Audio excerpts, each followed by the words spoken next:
This week on Battle of the Ports, we take a look at a classic Japanese isometric shooter from Wolf Team. This is Arcus Odyssey, which first hit the shop X68000 in 1990. Arcus Odyssey is part of the Arcus franchise, which also includes Arcus in 1988, Arcus 2 Silent Symphony in 1989, and Arcus 3 in 1991. The plot of the game goes like this. Hundreds of years ago, the powerful dark sorceress, Katomira, sought to destroy the land of Arcus and remake it into a place of chaos and darkness. The only person powerful enough to stop her was Princess Lieti, a good sorceress and granddaughter of the legendary King Light. Lieti challenged Katomira and the two fought for days on end, but the powers of the light eventually overwhelmed the witch, who was banished to the dark world for all eternity. Foreseeing the possible return of Katomira, Lieti created a magical sword known as the Power of Lieti, and trusted its safekeeping to the King of Arcus. Now, a millennium later, Katomitri's followers have stolen the sword in order to retrieve their mistress, as the power of darkness grows stronger by the day. Only the powers of 4 brave heroes can prevent the second coming of Katomira, and return the peace to Arcus.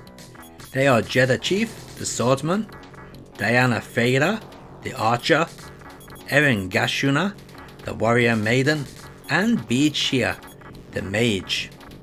At the end of the game, the players are given a choice between either using the sword to defeat Katomira or helping the witch regain her power.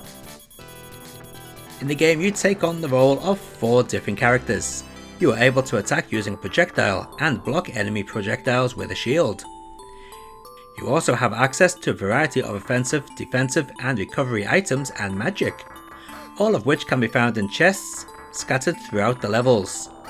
Some levels require the player to accomplish sub-quests in order to proceed, such as extinguishing a fire blocking the door to the next level. Some levels have an ally joining you on your quest. The game has an isometric view, although the player's character can move freely in 8 directions. After defeating most bosses, players receive a power boost. This boost either gives them more health or more power.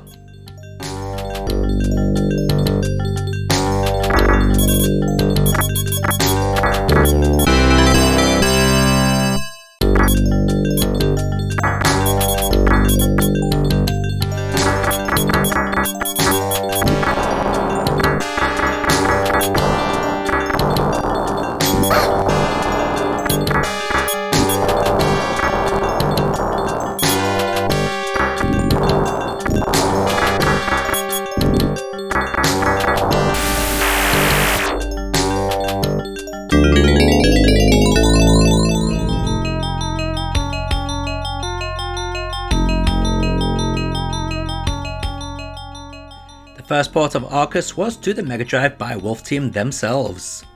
This makes sense as Wolf Team ported a lot of their games to the Mega Drive, as well as making many original titles for the system. First off, all is good. With the complete introduction, plus Wolf Team have fixed the line scrolling effect in this version, as it ended too soon on the X68000 original. But then the game starts, and not everything seems right. The graphics look stretched, and this is because they are. The Mega Drive game runs in 320 by 224, while the Sharp X68000 original ran in 512 by 256 and 256 by 256. It would flip between them depending on the screen. I guess Wolf Team just used the Sharp's graphical assets on the Mega Drive, without bothering to redraw them for the different resolution. You can get used to it, mind you. I feel the enemy respawn is also a little more frequent on the Mega Drive port. Thankfully, Wolf Team do love their FM synthesis, and it's good to hear that they've done a good job on the Mega Drive. Overall, this is a good port that fans of tough games would appreciate.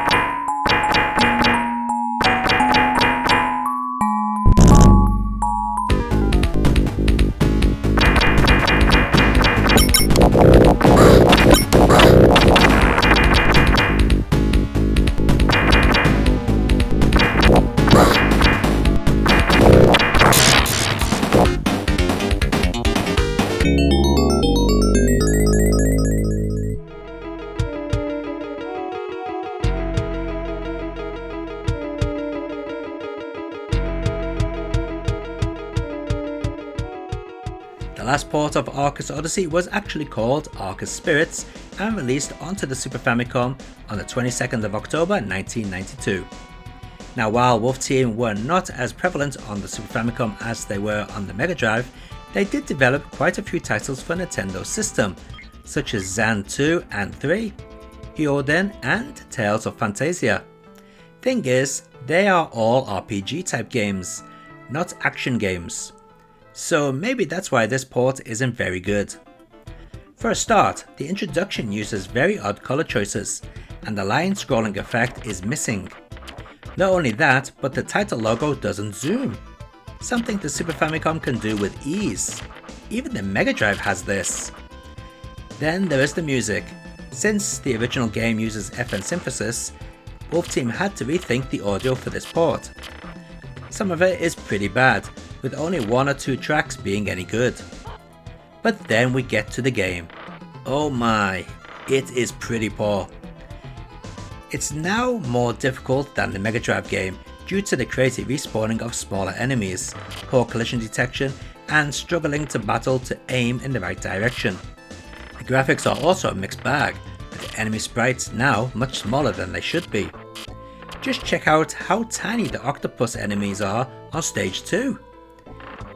Talking of stage 2, the water is a glitchy mess, especially when things get busy. The whole game just has a whiff of unfinished development about it.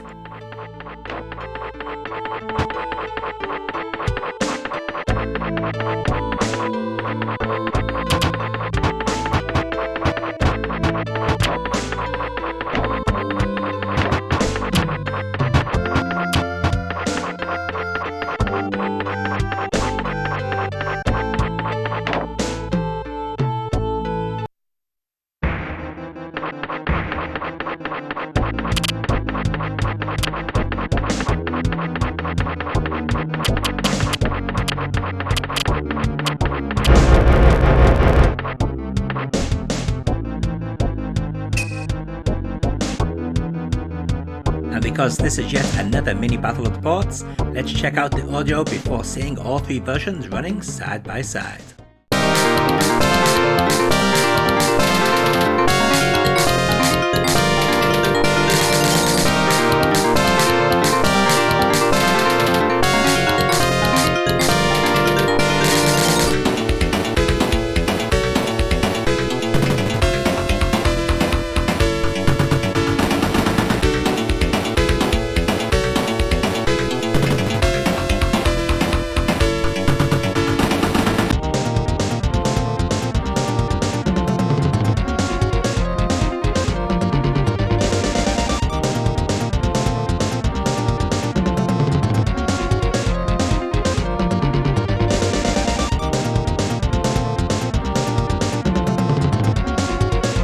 And let's take a look at those 3 versions of Arcus Odyssey running side by side.